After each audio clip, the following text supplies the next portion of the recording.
दुसऱ्या बायकोचा खून नवऱ्याने का केला? धक्कादायक घटना उघड. सोमवार दिनांक 29 सप्टेंबर 2025 रोजी माळशिरस येथील रुग्णालयात महादेव मच्छिंद्र नवगिरे वय वर्षे 37 राहणार येळेव तालुका माळशिरस जिल्हा सोलापूर याने आपली पत्नी आशाबाईला उपचारासाठी दाखल केले. मात्र उपचारापूर्वीच ती मयत झालेली होती. यामुळे डॉक्टरांनी या घटनेची माहिती माळशिरस पोलीस ठाण्याला दिली. महिलेचा संशयास्पदपणे मृत्यू झाल्याचे कळताच पोलीस निरीक्षक विकास दिंडोरे, सहाय्यक पोलीस निरीक्षक सुनील जानकर, संदीप गोसावी, महिला उपनिरीक्षक स्वाती पवार घटनास्थळी दाखल झाले. त्यांनी आशाबाईच्या मृतदेहाची पाहणी करून पंचनामा केला. डॉक्टरांना मृतदेहाचे विच्छेदन करण्यास सांगितले.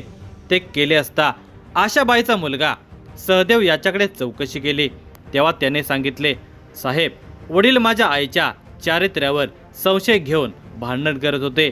काही वेळेस ते मारहाणही करायचे. यामुळे त्यांच्या त्रासाला आई कंटाळलेली होती.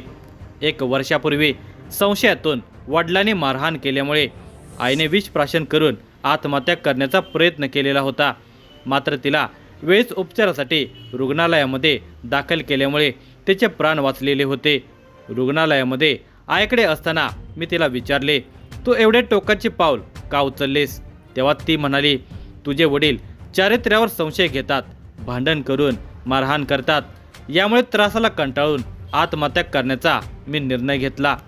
त्यानंतर काही महिने वातावरण शांत होते. आईने आत्महत्येचा प्रयत्न केल्याने काही दिवस वडील तिला काही बोलत नव्हते. पण काही दिवसातच पुन्हा ये रे माझ्या मागल्या सुरू झाले होते. या दोघांच्या मध्ये पुन्हा भांडणे सुरू झाले होते. यामुळे त्रासलेल्या आईने माहेरी पंढरपूर तालुक्यातील करोळे गावामध्ये राहण्याचा निर्णय घेतला. ती व मी आम्ही दोघे मामाच्या घरात राहत होतो. मात्र काही महिन्यानंतर वडील महादेव घरी आले. त्यांनी मी यापुढे तिच्यावर संशय घेणार नाही, मारहाण करणार नाही असे सांगून सर्वांची माफी मागितली. यामुळे मी आणि आई दोघे पुन्हा येळवी गावात आलो. वडील महादेव JCB ऑपरेटर होते. त्यामुळे दररोज काम मिळेल याची खात्री नव्हती. घर कर्ज व दारू पिण्यासाठी त्यांनी लोकांच्याकडून कर्जाऊ रक्कम घेतली होती. मात्र परतफेड झाली नसल्याने व लोकांच्याकडून पैशाचा तगादा लागत असल्याने ते आईला घेऊन शेनगाव जिल्हा पुणे येथे कामासाठी गेले. काही महिने ती तिथे राहिली. मात्र माझी पत्नी प्रणालीचे बाळंतपण जवळ आल्याने आई येळीव गावामध्ये दाखल झाली. नंतर काही दिवसांनी वडील महादेव आले. त्यांनी आईला तू शेनगाव येथे लगेच चल असा हट्ट धरला. तेव्हा आई म्हणाली, मी काही दिवसांनी येते. मात्र वडील तिचे ऐकत नव्हते. यातून पुन्हा वाद झाला. भांडणामध्ये पुन्हा वडिलांनी आईला तुझ्या गावातील एका तरुणासोबत प्रेम संबंध आहेत असे म्हणून मारहाण केली. यानंतर ते ज्या मुलाचे नाव घेत होते त्याचे आई वडील आमच्या घरी आले. त्यांनी माझ्या वडिलांना तुझी बायको आशाबाई चांगली आहे, तिच्या चारित्र्यावर संशय घेऊ नकोस असे सांगितले. सोमवार दिनांक 29 सप्टेंबर 2025 रोजी मी बाहेर गेलेलो होतो. वडिलांनी आईबरोबर भांडण केले.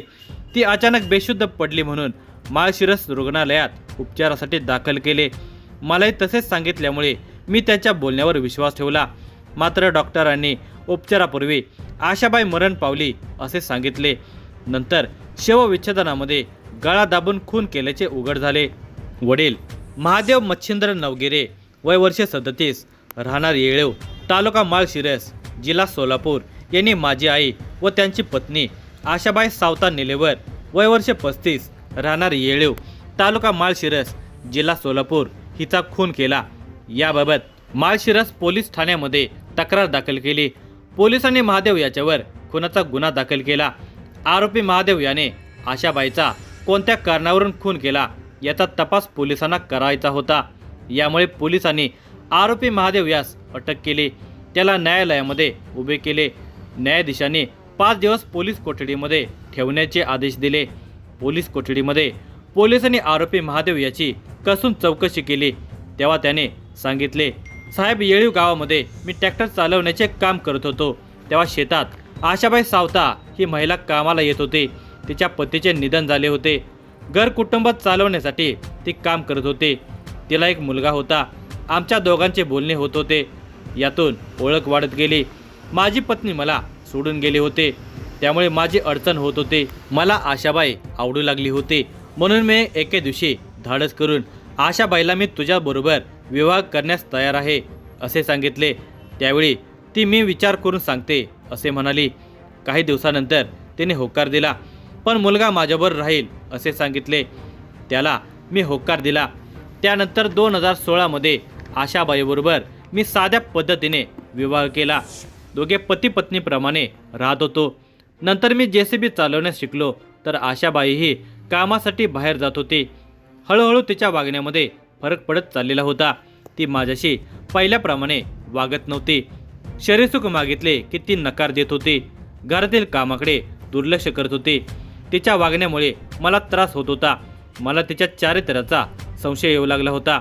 यातून मी दारू पिऊ लागलो. दररोज काम नसल्याने पैशाची टंचाई भासत होती. दारू पिण्यासाठी लोकांच्याकडून उसने पैसे घेतले, मात्र ते परत केले नसल्याने त्याने तगादा लावला. यामुळे गाव सोडून मी शेनगाव, जिल्हा पुणे येथे राहावयास आलो. माझ्याबरोबर पत्नी आशाबाई आली. तेथे चांगले सुरू होते, मात्र तिच्या मुलाच्या पत्नीचे बाळंतपण जवळ आल्याने ती शेनगाव येथून येळूर गावात आली. तिला परत चल असे सांगितले, पण ती ऐकत नव्हते.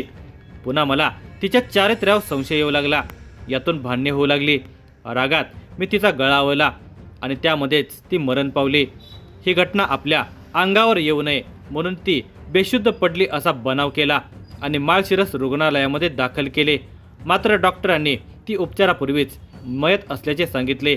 शवविच्छेदनामध्ये बनाव उघड झाला अशी कबुली महादेव याने दिली आहे. या प्रकरणाचा तपास जिल्हा पोलीस प्रमुख अतुल कुलकर्णी, अपर पोलीस अधीक्षक प्रीतम यावलकर, उपविभागीय पोलीस अधिकारी संतोष वाळके यांच्या मार्गदर्शनाखाली पोलीस निरीक्षक विकास दिंडोरे, सहाय्यक पोलीस निरीक्षक संदीप गोसावी, अनिल जानकर, उपनिरीक्षक Swati Pawar, police head constable Santosh Ghogre, Harichandra Patil, Santosh Bondre, Ajit Kadale यांनी हा तपास यशस्वीरित्या पूर्ण केलेला आहे. प्रेम आणि विश्वास यावर संसार सुरू असतो.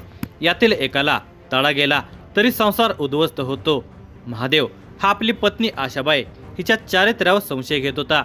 यातून दोघांचे वारंवार भांडणे होत होते. या भांडणातूनच महादेवने पत्नी आशाबाई हिचा गळा दाबून खून केला.